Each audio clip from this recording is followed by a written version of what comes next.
You might have noticed, if we put the slide back up, that I called this presentation Maverick Rules. I could have just as easily called it Maverick's Rule.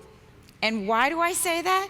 Why do I say that? Well, look, the future belongs to the Mavericks, the misfits, the rebels, those crazy ones who were immortalized in Apple's iconic Think Different campaign. Why? Well, all change, by definition, is against the rules. Creativity is fundamentally subversive in nature. Inventing the new is an act of defiance in a world that's characterized by obedience to conventional wisdom, to your organization's rules and traditions, to your industry or your profession's norms and dogma. In the creative, disruptive world that we all live and work in, it's the creative and disruptive individuals and organizations that win. Now, there's a hitch in this narrative.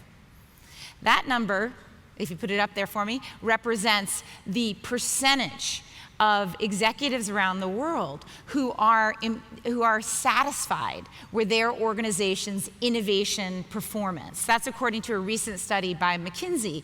There are a bunch of other studies just like it, and they all basically confirm the same thing, which is that most leaders out there see innovation as a top priority when it comes to their organization's growth and success. But those same leaders report a dismal performance when it comes to embedding innovation DNA into their organization.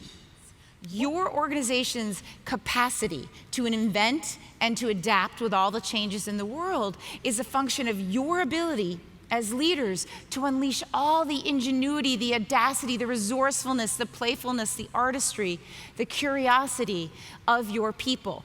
All of those human gifts that are in so much demand today. We all want more of that, but they can't be commanded, they can't be ordered up. So here's the trick. How do you retain all of the benefits of bureaucratic management, the control and coordination, the discipline, the leverage to do complex things at scale, without all of the limits that tends to put on human ingenuity, agility, and initiative? And I think that trade-off, transcending that trade-off, that conundrum that it presents to you as leaders, suggests a few design questions, and I want to put those out there to you today.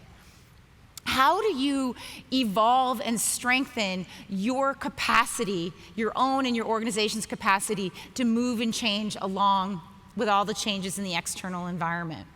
How do you build structures and systems that go with the grain of human nature rather than against the grain, that amplify all of that productive irregularity and ingenuity?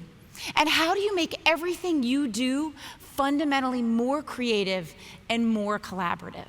So in the short time that I have with you, I want to tackle those questions, and I want to do it by setting up a leadership agenda, a maverick agenda for building your own sustaining capacity for innovating and adapting. So let's dive right in.